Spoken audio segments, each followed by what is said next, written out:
Hello and welcome to Data Engineering with Subhadip. In this video, we will explore powerful Python design patterns that can supercharge your data engineering projects. First, what are design patterns?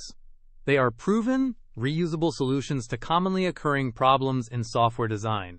In data engineering, they help us build robust, scalable, and maintainable ETL pipelines. Let's consider a common scenario.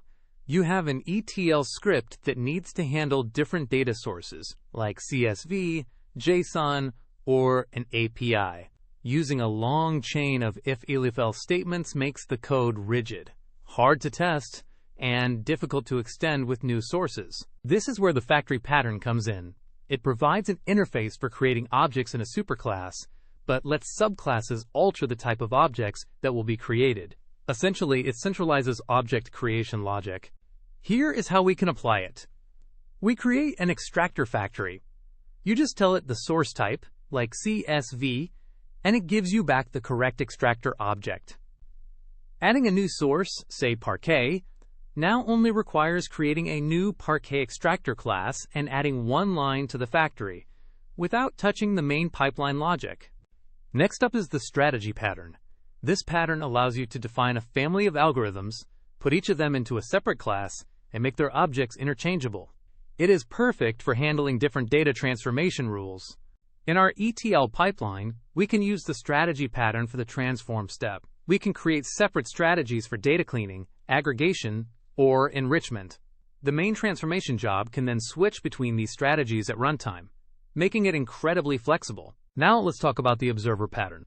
This pattern is useful when a change in one object, the subject, needs to trigger actions in other objects, the observers, without the objects being tightly coupled.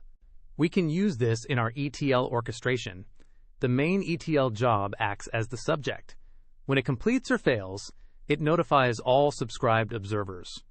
These could be a logger, a Slack alerter, or even another job trigger. This decouples our monitoring and alerting logic from the core ETL process.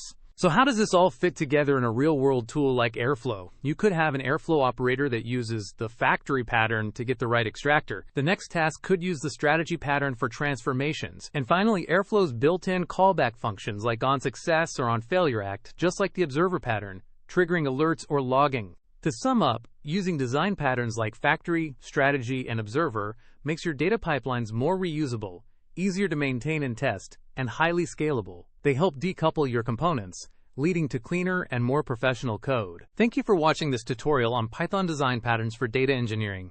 If you found this video helpful, please hit the like button, share it with your friends, and subscribe to Data Engineering with Subhadip for more content like this. See you in the next one.